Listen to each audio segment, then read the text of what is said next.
Hello दोस्तों। तो इससे पहले की जो वीडियो थी हमने सीसीए रूल्स की पार्ट 1 किया था। आज हम इसका पार्ट 2 कंप्लीट करेंगे। तो चलिए हम स्टार्ट करते हैं। हमने इससे पहले यहाँ कंप्लीट कर लिया था जो कि इंटरनल कंप्लेंट कमेटी होती है यहाँ तक। अब हम यहाँ पर आगे पढ़ेंगे टाइम पीरियड के बारे में। ठीक है, यहाँ से क्वेश्चन बनते हैं तो ये बहुत ज़्यादा इंपॉर्टेंट है, आप इसे ध्यान से देखिएगा। यहाँ से लगातार क्वेश्चन बनते हैं, ठीक है। तो इसमें देखिएगा ध्यान से। यहाँ पर आप एक सेकंड, अभी हम शुरू कर लेते हैं यहाँ से। ये है इसका starting point, time period. Time period में आप देखेंगे इसमें देखा गया है चार्ज ऑफिसर जो होता है, मतलब जिसके खिलाफ चार्जशीट इश्यू करी गई है वो चार्ज ऑफिसर होता है। उसके लिए क्या होता है कि जब उसके खिलाफ चार्जशीट दी जाती है उससे पहले उसके लिए स्टेटमेंट ऑफ डिफेंस का मौका दिया था कि मतलब वो बताए कि अपना डिफेंस करे कि उसने ऐसा कोई मिसकंडक्ट किया है नहीं किया है। तो उसमें उसे रिप्लाई कितने दिन में देना होता है उसकी बात करी गई है। Statement on defence minor case में उसे विद इन 10 डेज रिप्लाई देना होता है। और मेजर जो होता है, मेजर केस जो मतलब मेजर पेनल्टी वाला केस होता है उसमें उसे 15 डेज के अंदर रिप्लाई देना होता है, जो कि एक्सटेंडेबल होता है 45 डेज तक। ठीक है। For producing receiving document to CO, मतलब ये है कि अगर कोई जो चार्ज ऑफिसर है, ठीक है, चार्ज ऑफिसर के लिए अगर मान लीजिए कोई अगर डॉक्यूमेंट चाहिए आईओ से, तो आईओ के लिए जो है 1 month of receipt of request. जैसे कि अगर मान लीजिए आईओ ने कोई मतलब लेटर भेजा चार्ज ऑफिसर के पास में कि आप अपना डिफेंस स्टेटमेंट दीजिए। डिफेंस स्टेटमेंट उसे देने के लिए कुछ डॉक्यूमेंट्स की उसे अगर ज़रूरत पड़ रही है चार्ज ऑफिसर के लिए, तो वो आईओ से मांगेगा और आईओ के लिए एक लेटर लिख कर देगा। और आईओ जो है वो लेटर रिसिप्ट ऑफ रिक्वेस्ट जब उसे मतलब जो रिक्वेस्ट जो है प्राप्त होगी तब से 1 महीने के अंदर उसे प्रोवाइड कराना होगा। ठीक है। और ये आप टाइम बहुत इंपॉर्टेंट है, याद रखिएगा। सीओ ब्रीफ 15 डेज, मतलब सीओ जो चार्ज ऑफिसर की ब्रीफ दी जाती है लास्ट में, ये बिल्कुल फाइनल स्टेज होती है जब सारी इंक्वायरी हो चुकी होती है। तो चार्ज ऑफिसर जो होता है उससे ब्रीफ मांगी जाती है, जो कि आयोग के द्वारा मांगी जाती है। आप अपना ब्रीफ दो तो वो 15 डेज में देता है। और पीओ जो होता है, पीओ भी अपनी जो ब्रीफ है वो देता है कब, 15 डेज में देता है। ठीक है। तो ये आप यहाँ पर याद रखिएगा, सीओ और पीओ ब्रीफ। ठीक है। और इसके अलावा जो कमेंट्स ऑफ सीओ जो चार्ज ऑफिसर है उसकी कमेंट ऑन यूपीएससी एडवाइज या सीपीसी जो सीबीसी है सेंट्रल बिजनेस कमीशन उसकी एडवाइज ऑन आईओ रिपोर्ट। ठीक है। तो उसके लिए भी आप 15 डेज याद रखें। ठीक है। जो कमेंट्स हैं किसके, चार्ज ऑफिसर के आईओ रिपोर्ट पर वो, और यूपीएससी एडवाइज या सीबीसी एडवाइज, इन दोनों पर भी 15 डेज का टाइम मिलता है। तो इन सब के लिए 15 डेज है। PU brief 15 days, CU brief 15 days, और जो कमेंट्स करता है चार्ज ऑफिसर, मतलब कमेंट्स का मतलब ये है कि जैसे कोई भी फैसला सुनाया गया चार्ज ऑफिसर के सामने, मतलब चार्ज ऑफिसर के खिलाफ या फिर उसके हित में कोई भी फैसला सुनाया गया, तो कमेंट्स के लिए आईओ जो होता है उसके पास वो जो मतलब जो भी रिटन डॉक्यूमेंट होता है उसके पास भेजता है। तो वो चार्ज ऑफिसर उस डॉक्यूमेंट्स पर कमेंट्स देता है, तो वो इसमें बताएगा 15 डेज़ के अंदर देता है। आईओ रिपोर्ट पर भी, आईओ रिपोर्ट मतलब इंक्वायरी ऑफिसर जो रिपोर्ट बनाकर देता है फाइनल, या फिर जो यूपीएससी की एडवाइज है या सीबीसी की एडवाइज है उसको भी जो है चार्ज ऑफिसर के पास में भेजा जाता है कि उन्होंने यूपीएससी या सीबीसी ने ये वाली एडवाइस भेजी है। तो उस पर भी अगर उसे कोई कमेंट देना होता है तो वो 15 डेज़ के अंदर दे सकता है। ठीक है। तो ये वाली बात इसमें बताई गई है। फिर है CBC report, central vigilance commission की जो रिपोर्ट होती है, ये इसकी दो यहाँ पर याद रखेंगे, फर्स्ट स्टेज और सेकंड स्टेज होता है। ये कब डिमांड करी जाती है, मतलब कब मांगी जाती है डिपार्टमेंट के द्वारा, ये कब मांगी जाती है। तो देखिएगा, with in 1 month of preliminary investigation report. जैसा कि हमने पहले बात करी थी कि जब प्रिलिमिनरी इन्वेस्टिगेशन होती है, जैसे मैंने आपको एक बार और आपको फिर दोबारा रिवाइज मैं यहाँ पर करा देता हूँ। ठीक है। सबसे पहले क्या होता है, सबसे पहले जो है रिसिप्ट आती है या फिर किसी की कंप्लेंट आती है। ठीक है। सबसे पहले जो है कंप्लेंट किसी की आती है, तो कंप्लेंट आने के बाद में जो है जो भी गवर्नमेंट सर्वेंट है उससे, मतलब पहले तो जैसे कंप्लेंट आ गई तो कंप्लेंट को ही चेक किया जाएगा कि ये एनोनिमस है या फिर सही है। अगर मान लीजिए कुछ उसमें मालूम पड़ रहा है कि उसमें कुछ दम है, कुछ सही है, तो गवर्नमेंट सर्वेंट से उसके कमेंट लिए जाएंगे कि आप इस बारे में क्या कहना चाहेंगे। तो गवर्नमेंट सर्वेंट जो कमेंट देगा फिर उसको चेक किया जाएगा। अगर उसमें लगेगा कि कुछ फॉल्ट है और गवर्नमेंट सर्वेंट झूठ बोल रहा है तो फिर क्या होगा, तो फिर उसके खिलाफ और ज़्यादा जांच करने के लिए प्रिलिमिनरी इन्वेस्टिगेशन की जाती है। प्रिलिमिनरी इन्वेस्टिगेशन में लगता है कि हाँ उसके खिलाफ जांच बैठनी चाहिए, तो उस पर जो है विद इन 1 मंथ मतलब जो फर्स्ट स्टेज की एडवाइस ली जाती है सीबीसी की, वो विद इन 1 मंथ ली जाती है, ठीक है, प्रिलिमिनरी इन्वेस्टिगेशन रिपोर्ट आने के बाद। और जो सेकंड स्टेज की जो एडवाइस जो है, जो हम सीबीसी से लेता है डिपार्टमेंट, वो लेता है within 1 month of IO report. IO report का मतलब हुआ कि इंक्वायरी ऑफिसर ने अपनी इंक्वायरी कंप्लीट कर दी है, अपनी रिपोर्ट बनाती है। अब वो रिपोर्ट जो है बनने के बाद जो है आई रिपोर्ट बाय सीईओ कमेंट्स, मतलब सीईओ की जब चार्ज ऑफिसर ने उस पर कमेंट कर दिया है, उसके बाद में सीबीसी की रिपोर्ट जो है वहाँ पर एडवाइस ले ली जाती है, ठीक है। तो ये याद रखिएगा यहाँ पर। इसके अलावा after receive first stage CBC report, जब सीबीसी रिपोर्ट की जो है यहाँ पर जो फर्स्ट स्टेज वाली जो रिपोर्ट है वो सीबीसी की जब प्राप्त हो जाती है, put case to disciplinary authority, मतलब जैसे जो प्रिलिमिनरी इन्वेस्टिगेशन की रिपोर्ट आई थी, जो कि मैंने आपको बताया था कि गवर्नमेंट सर्वेंट को बताना नहीं होता है, क्योंकि डिपार्टमेंट क्या है, चुपचाप अपने लेवल से एक इंक्वायरी करा रहा है, जिससे पता लगे कि हाँ गवर्नमेंट सर्वेंट जो है उसने मिसकंडक्ट किया है कोई या नहीं किया है। तो इसकी जो प्रिलिमिनरी इन्वेस्टिगेशन है, इस पर जो रिपोर्ट आती है जो सीबीसी की, तो उस रिपोर्ट आने के 1 महीने के अंदर अंदर जो है वो केस डिसिप्लिनरी अथॉरिटी को बताना होता है कि यहाँ सौंप देना कि डिसिप्लिनरी अथॉरिटी ये फैसला करती है कि इसके ऊपर अब ये केस चलेगा या नहीं चलेगा, क्योंकि यही एक तरीका है प्रिलिमिनरी इन्वेस्टिगेशन पता चल जाता है, ठीक है। इसके अलावा इश्यू ऑफ चार्जशीट, तो जब डिसिप्लिनरी अथॉरिटी जो होती है इसके पास जैसे रिपोर्ट मतलब केस इसको जो पुट कर दिया जाता है, तो वो जो है within 1 week of decision on DA, disciplinary authority जो है विद इन 1 वीक में फैसला ले लेती है चार्जशीट इशू करने के बारे में, ठीक है। फॉर कंक्लूडिंग मेजर पेनल्टीज, जो मेजर पेनल्टीज़ का जो केस होता है, जो मैंने आपको बताया था कि माइनर पेनल्टी और मेजर पेनल्टी 2 तरीके की पेनल्टीज़ होती हैं, और केस भी उसी तरीके से होता है। माइनर पेनल्टीज का केस अलग होता है, मेजर पेनल्टी का केस अलग होता है। जब मामला ज़्यादा गंभीर है, किसी ने ग्रेव मिसकंडक्ट किया है, तो मेजर पेनल्टीज़ का प्रोसेस चलता है, और ये 18 मंथ में जो है कंप्लीट पूरा कंक्लूड कर दिया जाता है from the date of issue of chargesheet जो इश्यू हुई है उस तारीख से, ठीक है। इसके अलावा फॉर आयो टू कंप्लीट इंक्वायरी, आयो जो है जो क्वेश्चन बनेगा आपका कि आयो कितने महीने में कंप्लीट इंक्वायरी कर देता है, आपको याद रखना 6 मंथ में। सबसे आयो का अपॉइंटमेंट मतलब आयो बनाया गया है, आयो बनता है जिससे किसी भी केस का कि इंक्वायरी ऑफिसर कोई ना कोई तो अपॉइंट होगा, तो उसके अपॉइंटमेंट से विद इन 6 मंथ में वो जो इंक्वायरी पूरी करा देता है, ठीक है। For final decision by disciplinary authority after all, तो वो 3 मंथ का टाइम ले लेती है इन सब के बाद में, ठीक है। क्या क्या करना है क्या नहीं करना है, तो उसके बाद में वो जो है डिसिप्लिन अथॉरिटी जो होती है वो 3 मंथ का टाइम कम से कम ले लेती है, ठीक है। तो इसका आपको यहाँ पर ध्यान रखना है, विद इन 3 मंथ वो जो है डिसीजन सुना देगी डिसिप्लिन अथॉरिटी जो है। अब हम बात कर लेते हैं यहाँ पर सस्पेंशन की। सबसे पहले हम पढ़ रहे हैं रूल 10, देखिएगा, डीम्ड सस्पेंशन, ठीक है। तो देखो एक चीज़ होती है सस्पेंशन, गवर्नमेंट सर्वेंट को जो है सस्पेंड कभी कभी कर दिया जाता है। तो सस्पेंड सबसे पहले चीज़ ये समझिए, ये किसी भी तरीके की सस्पेंड जो है वो पेनल्टी नहीं है किसी भी तरीके की, ठीक है। पेनल्टी किसी भी तरीके की नहीं है, वो एक सिर्फ एग्जीक्यूटिव एक्शन है जिसमें गवर्नमेंट सर्वेंट को मतलब इसीलिए सस्पेंड कर दिया जाता है कि इससे जो इंक्वायरी हो रही है वो उसको अफेक्ट ना करे किसी भी तरीके से, इसलिए इससे सस्पेंड किया जाता है कि अगर वो डिपार्टमेंट में रहेगा तो इंक्वायरी में किसी न किसी तरीके से पार्टिसिपेट कर सकता है, उसे प्रभावित कर सकता है, तो इसीलिए उसे सस्पेंड कर दो।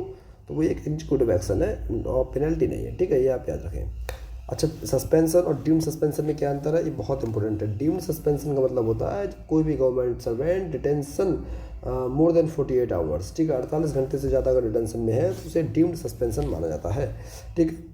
अपील अगेंस्ट सस्पेंशन, सस्पेंशन के अगेंस्ट जो है अपील, यहाँ पर अगर हम बात करें तो अपील की जा सकती है, लेकिन यहाँ देखिएगा रीजन ऑफ सस्पेंशन जो है वो with in 3 month government servant को बताना होता है डिपार्टमेंट को, ठीक है। अगर किसी गवर्नमेंट सर्वेंट को सस्पेंड कर दिया है डिपार्टमेंट ने तो विद इन 3 मंथ उसको गवर्नमेंट सर्वेंट को बताना होगा। उसके बाद विद इन 45 डेज़ में जो है अपील की जा सकती है कॉम्पिटेंट अथॉरिटी 90 डेज़ में इसे सॉल्व करेगी, ठीक है।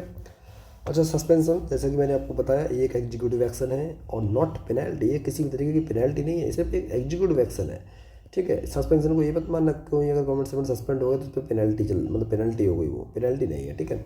अच्छा, सस्पेंशन में क्या होता है, सैलरी तो नहीं मिलती है, क्या मिलता है, एक अलाउंस मिलता है, ठीक है, सब्सिस्टेंस अलाउंसेस से जो है मिलता है, FR 53 में जिसका जिक्र किया गया है वहाँ भी पढ़ेंगे। और मिनिमम ये 25% ऑफ बेसिक पे, मैक्सिमम 75% ऑफ बेसिक पे होता है। वैसे इसमें जो सैलरी जो मिलती है वो HPL जितनी सैलरी हाफ मतलब आप HPL लेते हैं जैसे मतलब हाफ पे लीव जो सैलरी होती है उतनी ही सैलरी मिलती है, मतलब शॉर्ट में कहें तो आधा महीने की सैलरी मान सकते हैं आप। अगर महीने का वो 40,000 रुपये ले रहा है तो आधा महीने का सैलरी मतलब उसे 20,000 रुपये मिलेंगे, इस तरीके से जो है सस्पेंशन में सब्सिस्टेंस अलाउंसेस रहता है, ठीक है। आफ्टर 3 मंथ कोई गवर्नमेंट सर्वेंट जो है जब कोई सस्पेंड हो जाता है तो आफ्टर 3 मंथ जो है रिव्यू किया जाता है, ठीक है। 90 डेज़ में रिव्यू करना ज़रूर है, बहुत इंपॉर्टेंट है ये, रिव्यू करना ही होगा, ठीक है। और उस रिव्यू में जो है जो उसका मतलब सब्सटेंस अलाउंसेस है उसे 50% और माइनस कर दिया जा सकता है या प्लस किया जा सकता है, जो कि मैंने आपको यहाँ बताया। मिनिमम 25% ऑफ बेसिक पे ऐसा रहेगा और ये मैक्सिमम 75% ऑफ बेसिक पे रहेगा, या फिर नो चेंजेस भी किया जा सकता है, उतना जितना मिल रहा है उसे उतना ही मिले, ठीक है। अच्छा, उसके अलावा ये जो है नॉन प्रोडक्शन सर्टिफिकेट उसके लिए जो है प्रोड्यूस करना होता है, ठीक है। ये आप याद रखेंगे, नॉन प्रोडक्शन सर्टिफिकेट इश्यू करना होता है 180 दिन बिना बिना इसके, सिर्फ 180 डेज ही उसे सब्सिस्टेंस अलाउंसेस मिलेगा, ठीक है। और उसे जो है नो प्रोडक्शन सर्टिफिकेट का मतलब है कि वो और कहीं कोई काम नहीं कर रहा है, तो ऐसा उसे सर्टिफिकेट देना हुआ, ठीक है। और इसके अलावा मतलब ये कब देना हुआ, 180 दिन के बाद, ठीक है। और जो रिव्यू, जैसे कि मैंने बताया, रिव्यू जो किया जाता है आफ्टर 3 मंथ बहुत ज़रूरी होता है। और रिव्यू में जो है 3 मेंबर होते हैं, जो रिव्यू कमेटी होती है, ठीक है। रिव्यू कमेटी जो होती है उसमें सिर्फ 3 मेंबर्स होते हैं, और रिव्यू जो है 90 डेज़ और बढ़ाया जा सकता है आगे के लिए, और अप टू एक समय में सिर्फ 180 दिन तक ही बढ़ाया जा सकता है, ठीक है। ये आप याद रखेंगे। और सस्पेंशन कैन बी एक्सटेंड किया जा सकता है, जो कि मैंने यहाँ लिखे हैं, 270 दिन किया जा सकते हैं कंटेम्पलेट स्टेज, जबकि इंक्वायरी कंटेम्पलेट स्टेज पर होती है, जिसकी मैंने इस पहले वीडियो में बात करी थी, वहाँ से आप समझिएगा इसे, ठीक है। कंटेम्पलेट स्टेज के बारे में मैंने आपको पहली वीडियो में बहुत अच्छी तरीके से समझा दिया है, जो कि जिसमें मैंने आपको बताया था कि कंप्लेन गवर्नमेंट सर्वेंट के, मतलब एक कंप्लेन होती है, गवर्नमेंट सर्वेंट के कमेंट्स होते हैं, प्लस प्रिलिमिनरी इन्वेस्टिगेशन की रिपोर्ट्स होती है, उसके बेसिस पर ये डिसाइड करना होता है कि डिस्प्यूट प्रोसीडिंग चलेगी या नहीं, जिसमें जो मतलब विजिलेंस है गवर्नमेंट सर्वेंट का वो क्लियर नहीं होता है, हालांकि प्रमोशन के लिए क्लियर माना जाता है, तो वो केस होता है उसमें 200 उस केस पर अगर मतलब वो कंटेम्पलेट स्टेज में केस है तो 270 डेज उसका और बढ़ाया जा सकता है। और सिक्योरिटी ऑफ स्टेट का मामला है तो 2 ईयर्स तक सस्पेंशन बढ़ाया जा सकता है, ठीक है। ये याद रखिएगा। ये होता है ये क्या लिखा है, सस्पेंशन के बारे में बात करिए। अच्छा, ठीक है, ड्यूरिंग सस्पेंशन, ये है ड्यूरिंग सस्पेंशन। तो ड्यूरिंग सस्पेंशन में आपको यहाँ पर याद रखना है कि कुछ ऐसे क्वेश्चन बन जाते हैं कि कौन कौन सी डिडक्शन उसके जो मिल रहा है सब्सटेंस हाउसेस हो सकते हैं उसमें से, या क्या क्या उसे मिलेगा, ठीक है। तो ये सब चीज़ याद रखिएगा। गवर्नमेंट सर्वेंट जो है सस्पेंड होता है तो उसे सस्पेंशन के समय डिपार्टमेंटल एग्ज़ाम जो है उसे देने की अनुमति होती है, वो दे सकता है, बट उसका रिजल्ट जो है सील कवर्ड रखा जाता है। अगर वो एग्जोनरेटेड हो गया, मतलब बरी हो गया, तो उसको बैक डेट से ही प्रमोशन वगैरह जो भी कुछ है वो सब मिलेगा, ठीक। और नहीं होता है तो फिर कॉम्पिटेंट अथॉरिटी डिसाइड करती है उसका क्या हुआ, ठीक है। हाउस बिल्डिंग अलाउंसेस उसे मिल जाएगा, बट 2 गवर्नमेंट सर्वेंट की गवाही की ज़रूरत होगी इसमें, ठीक है। चाइल्ड एजुकेशन अलाउंसेस उसे मिल जाएगा, ठीक है, क्योंकि बच्चों की तो पढ़ाई होनी ज़रूरी है, ये इंपॉर्टेंट पार्ट है। और सस्पेंशन तो हो सकता है उसके बाद में गवर्नमेंट सर्वेंट की गलती ना निकले, तो इसलिए चाइल्ड एजुकेशन अलाउंस उसे दिया जाता है। HRA जो है दिया जाता है, लेकिन 6 महीने बाद उसे सर्टिफिकेट देना होता है कि हाँ वो उस जगह पर उसकी फैमिली वो सब रह रहे हैं, ठीक है। और इनकम टैक्स जो है उसकी सैलरी से कटेगा, CGHS कटेगा, ठीक है। और एडवांस अगर उसने ले रखा है गवर्नमेंट सर्वेंट से तो उसके भी अगर कोई डिडक्ट हो रहा है तो वो भी होता रहेगा, लेकिन 1/3 ऑफ सब्सिस्टेंस अलाउंसेस मैक्सिमम, मतलब इससे ज़्यादा नहीं हो सकता 1/3 से, ठीक है। इसके अलावा क्या क्या उसकी सैलरी से इसे नहीं मिलेगा या नहीं कटेगा, ठीक है। तो लाइसेंस फीस जो कंसेशन दिया जाता है कुछ गवर्नमेंट सर्वेंट को लाइसेंस फीस में, तो वो उसे कंसेशन गवर्नमेंट सर्वेंट में जो सबसे मतलब सस्पेंड वाला जो एम्प्लॉई है सस्पेंशन पर, उसे नहीं मिलेगा। कन्वीनियंस अलाउंस नहीं मिलेगा, ट्रांसपोर्ट अलाउंसेस नहीं मिलेगा, ठीक है। और LTC उसकी सिर्फ फैमिली को मिलेगी, उसके लिए अलाउड नहीं है, गवर्नमेंट सर्वेंट को नहीं मिलेगी, ओनली फैमिली को मिलेगी। और फॉरवर्डिंग ऑफ एप्लीकेशन, मतलब जो भी एप्लीकेशन वो फॉरवर्ड करना चाहता है डायरेक्ट या फिर डेपुटेशन, मतलब जो भी रिक्रूटमेंट वगैरह निकलते हैं तो उसके लिए वो एलिजिबल नहीं है, वो ना डायरेक्ट कर सकता है एप्लीकेशन को फॉरवर्ड, ना डेपुटेशन के लिए। और ये जो है सब्सक्रिप्शन टू GPF इसकी रिकवरीज भी नहीं होगी, मतलब एक तरीके से ये नॉट अलाउड है, ठीक है। ये ध्यान रखिएगा।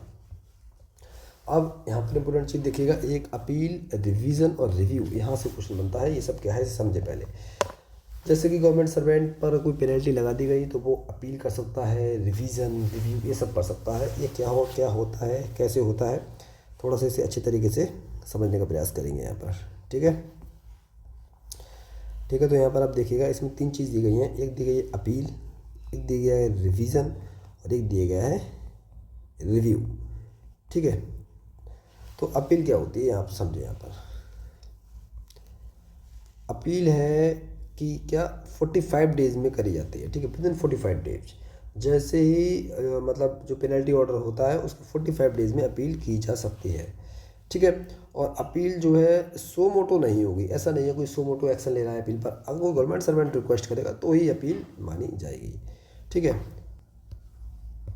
तो ही जो है अपील मानी जा सकती है, ये आप ध्यान रखेंगे। और इसमें जो है क्या है, अपील में एक तरीके से आप एक चीज़ याद, अगर ये जो मतलब ये अपील जो है ये कब जो है लाइज मतलब नहीं करती है अपील, जब ऑर्डर जो है प्रेसिडेंट के द्वारा बनाया गया है, ठीक है। अगर प्रेसिडेंट के द्वारा पेनल्टी ऑर्डर बना है तभी अपील लाइज नहीं करती, या फिर इंटरलॉक्यूटरी मतलब टेम्पररी नेचर का ऑर्डर है, ठीक है, पेनल्टी ऑर्डर, तब भी ये अपील लाइज नहीं करती, ठीक है। इसके अलावा मान लीजिए किसने अपील करी तो विड्रॉल का क्या मैटर है, मतलब जैसे गवर्नमेंट सर्वेंट ने अपील कर दी तो वो विड्रॉ कर सकता है अपील के लिए या नहीं। तो इसमें कंडीशन है, इसमें कंडीशन क्या है ज़रा देखिएगा। इसमें कंडीशन ये है कि अगर मान लीजिए अपील की और अपील में मान लीजिए जो पेनल्टी है, पेनल्टी सेम है या फिर घट रही है उसकी पेनल्टी, ठीक है, तो उसे जो है अलाउड है कि हाँ वो अपील जो उसने की थी उसे विड्रॉल भी कर सकता है कि अब वो नहीं चाहता अपील, ठीक है। बट अगर मान लीजिए उसकी जो पेनल्टी है वो बढ़ रही है, ठीक है, एनहेंस हो रही है, तो फिर इसमें जो है उसे नॉट अलाउड, तो उसमें क्या है ये जो है नॉट अलाउड, मतलब ये अलाउड नहीं है उसके लिए कि वो विड्रॉल कर ले अपील के लिए, ठीक है। तो ये बात यहाँ पर आप याद रखिएगा, क्वेश्चन यहाँ से बन जाता है, ठीक है। रिवीजन फिर क्या होता है, रिवीजन क्या होता है, रिवीजन ये है कि 6 मंथ में होता है, मतलब अगर किसी ने अपील नहीं की है तो तब की बात, अगर किसी ने अपील मान लीजिए नहीं की है तो उस कंडीशन में 6 मंथ माने जाते हैं, पेनल्टी ऑर्डर मिलने के बाद में 6 मंथ में वो जो है रिवीजन उसका हो सकता है, ठीक है। अगर उसने अपील नहीं की है तो सिर्फ ये सोमोटो भी हो सकती है, ठीक है। ऑन गवर्नमेंट सर्वेंट की रिक्वेस्ट पर भी प्रेसिडेंट चाहे तो वो कर सकता है, या कैग डिपार्टमेंट ये कर सकता है, ठीक है। और ये जो है रिवीजन में किसी भी तरीके की पेनल्टी लगाई जा सकती है, इम्पोज एनी पेनल्टी जो पहले नहीं लगाई गई है। मान लीजिए कोई गवर्नमेंट सर्वेंट के खिलाफ कोई पेनल्टी ऑर्डर इशू हुआ और जो पेनल्टी ऑर्डर में जो मतलब पेनल्टी नहीं लगी हुई है वो भी पेनल्टी रिवीजन में लगाई जा सकती है, ये ध्यान रखिएगा, ठीक है। ये आप यहाँ पर ध्यान रखेंगे कि अगर जब अपील नहीं की जाती है तो ये वाला केस बनता है कि रिवीजन वाला केस यहाँ पर बन जाता है, ठीक है। इसके अलावा एक होता है रिव्यू। अब रिव्यू क्या होता है, रिव्यू जो है ये सो मोटो और गवर्नमेंट सर्वेंट की रिक्वेस्ट पर ओनली प्रेसिडेंट के द्वारा रिव्यू जो है किया जाता है, ये आप यहाँ पर याद रखेंगे, ठीक है। ये कब होता है, जब मतलब रिव्यू कब होता है, ये रिव्यू का क्या मैटर है, ये कब होगा, ये जब होगा जब कोई लगेगा कि इंक्वायरी में कोई न्यू मटेरियल या न्यू एविडेंस जो है वो आ गया है जो कि पहले एग्जामाइन नहीं किया गया था। ऐसा कोई न्यू मटेरियल या फिर कह सकते हैं कोई एविडेंस जो कि पहले एग्जामाइन नहीं हुआ था, तो उस कंडीशन में रिव्यू जो है हो जाता है, जो कि गवर्नमेंट सर्वेंट की रिक्वेस्ट पर भी या सो मोटो भी ये हो सकता है, ठीक है। अगर मान लीजिए इंक्वायरी पहले नहीं हुई है तो इंक्वायरी का भी ऑर्डर दिया जा सकता है कि वो इंक्वायरी इनकी कराइए पहले अच्छी तरीके से, तब ये होगा, ठीक है। तो इसे आप यहाँ पर याद रखेंगे। और क्या चीज़ इसमें याद रख सकते हैं आप, और जैसे CVO एक होता है, CVO सेंट्रल विजिलेंस ऑफिसर, ठीक है। अब सेंट्रल विजिलेंस ऑफिसर का क्या मैटर है, तो यहाँ पर आप देखेंगे कि स्क्रूटनी ऑफ पनिशमेंट, जो भी पनिशमेंट दिया गया है, ठीक है, जो भी पनिशमेंट दिया गया तो स्क्रूटनी ऑफ पनिशमेंट, ठीक है। तो उसका स्क्रूटनी करने की जो पावर होती है वो CVO के पास होती है। सेंट्रल विजिलेंस ऑफिसर जो है कर सकता है स्क्रूटनी, जो भी मतलब पेनल्टी ऑर्डर होता है उसका, ठीक है। तो ये आप यहाँ पर याद रखिएगा। इसके अलावा मैंने आपको बता दिया जो सस्पेंशन का केस होता है, सस्पेंशन के केस में एक चीज़ और समझ लीजिएगा, थोड़ा सा सही करके आपको बता दे रहा हूँ यहाँ। सस्पेंशन के केस में जो है कि TA और DA जो है अलाउड होता है। जैसे जो सस्पेंड गवर्नमेंट सर्वेंट है, अगर वो परसुएल ऑफ डॉक्यूमेंट को जांचने के लिए जा रहा है तो उसे जो है DA मिल सकता है मैक्सिमम 3 डेज़ का डिपार्टमेंट की तरफ से, ये आप याद रखेंगे। और TA भी उसे मिलेगा। और अगर हम बात करें एडवांस TA की, अगर हम बात करें तो एडवांस TA भी मिल सकता है। और बात करें एडवांस अगर DA की तो उसे 1 डे का मिल जाएगा एट स्टेशन ऑन इंक्वायरी पर स्टेशन पर जब वो 1 दिन था उस पर उसे डीए मिल जाएगा और एडवांस टीए भी उसे मिल जाएगा। और डीए मैक्सिमम 3 डेज का, यहाँ से क्वेश्चन बना था, ये ध्यान रखिए मैक्सिमम 3 डेज का। जब वो डॉक्यूमेंट को जांचने के लिए जाता है तो उसे मैक्सिमम 3 डेज का डीए अलाउड किया जा सकता है, ये आप याद रखेंगे। और सीए जैसे कि मैंने बताया चिल्ड्रन एजुकेशन अलाउंसेस उसे दिया जाता है कब, जब सस्पेंशन ड्यूटी समझा जाए या फिर सस्पेंशन ही रहे या फिर उसे एक्सोनरेट कर दिया जाए तो उसे मिलता है। लेकिन अगर सस्पेंशन, ये आप याद रखना, सस्पेंशन अगर मान लीजिए ये पार्ट हो गया, पार्ट किसका हो गया, डाइज नॉन का। डाइज नॉन की कंडीशन मैंने पहले समझाई हुई है आपको, अच्छी तरीके से आप समझ लीजिएगा डाइज नॉन क्या होता है, मैंने पहले वीडियो में समझाया है। डाइज नॉन का अगर पार्ट हो गया सीए तो ये जो है फिर चिल्ड्रन एजुकेशन अलाउंसेस नहीं मिलेगा, ठीक है। डाइज नॉन माना गया, अगर मान लीजिए सस्पेंशन अगर डाइज नॉन माना गया तो मतलब ब्रेक इन सर्विस, ठीक है, क्या सर्विस ब्रेक हो जाएगी, ठीक है, ब्रेक इन सर्विस ब्रेक हो जाएगी, ये आप ध्यान रखिएगा, ठीक है। तो ये आप यहाँ पर याद रखेंगे, ठीक है। इसके अलावा एक होता है अनऑथराइज्ड एब्सेंस होता है, वो हम इसी वीडियो में पढ़ लेते हैं। अनऑथराइज्ड एब्सेंस क्या होता है, थोड़ा सा FR 70 में है, तो डाल दीजिएगा, यहाँ से क्वेश्चन बनता है अनऑथराइज्ड एब्सेंस, ठीक है। ये हम समझ लेते हैं अनऑथराइज्ड एब्सेंस क्या है। ये FR 17A है, ठीक है। इसमें क्या होता है, इसमें मतलब ब्रेक इन सर्विस हो जाती है, पहली बात ब्रेक इन सर्विस ये हो जाती है अनऑथराइज्ड एब्सेंस पर। और अनऑथराइज्ड एब्सेंस इफेक्ट किस किस चीज़ पे डालता है पहले ये भी देख लीजिएगा, ठीक है, ठीक है। इसका आप याद रखेंगे, मतलब जैसे अनऑथराइज्ड एब्सेंस का मतलब थोड़ा सा आप समझेंगे, ये क्या है, जब मतलब आमतौर पर क्या होता है, जब कोई गवर्नमेंट सर्वेंट जो होता है वो बिना पहले अनुमति दिए या फिर सूचना दिए ड्यूटी पर अनुपस्थित रहता है, तो मतलब डिपार्टमेंट को पता नहीं होता, वो छुट्टी पर रहता है, तो इस तरीके से वो अनुपस्थित मतलब जो अनऑथराइज्ड एब्सेंस हो जाता है, ठीक है। और इसके इफ़ेक्ट क्या होते हैं, बहुत इंपॉर्टेंट है। इसके इफ़ेक्ट जो है याद रखिएगा, LTC, क्वासी परमानेंसी स्टेटस और अपीयरिंग इन डिपार्टमेंटल एग्ज़ाम 1 साल तक, ठीक है। और इसके अलावा पेंशन, इन सब को ये जब जो सब कैंसिल हो जाती हैं, LTC नहीं ले सकता, क्वासी परमानेंसी का एक स्टेटस होता है, ये जो है ये कैंसिल हो जाता है, डिपार्टमेंटल एग्जाम में नहीं बैठ जाता, पेंसिल का इफेक्ट, इन सब पे इसका इफेक्ट पड़ता है, ठीक है। और किस पे इफेक्ट नहीं पड़ता, तो क्रॉस एफिशिएंसी बार, ठीक है, नो इफेक्ट, मैं यहाँ पर लिख दे रहा हूँ, नो इफेक्ट। अनऑथराइज्ड एब्सेंस का इफेक्ट किस पे नहीं पड़ता, तो क्रॉस एफिशिएंसी बार इस पर कोई इफेक्ट नहीं है। Promotion through DPC department promotion जो कमेटी होती है उसकी तो प्रमोशन है, तो उस पर भी कोई मतलब जो है इफेक्ट नहीं है एक तरीके से, ठीक है। इसके अलावा कोई स्पेशल पे अलाउंसेस जो कि विड्रॉल नहीं किए गए हैं उस पर भी कोई मतलब एक तरीके से उस पर भी कोई इफेक्ट नहीं है स्पेशल अलाउंसेस वगैरह पर, ठीक है। तो ये आप याद रखिएगा, ठीक है।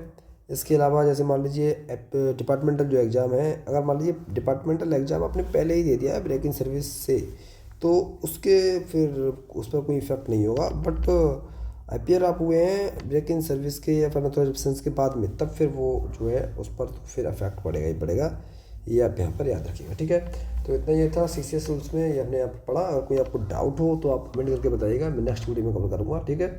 और इसे थोड़ा मतलब इस वीडियो को बार बार देखेंगे तो आपको समझ में आएगा। और बाकी आप बुक्स वगैरह पढ़ते रहिए, स्वामीज की बुक है उसे भी पढ़ रहिए, थोड़ा बहुत PDFs का भी आप सहारा ले सकते हैं, ठीक है। तो चलिए दोस्तों, मिलते हैं नेक्स्ट वीडियो में।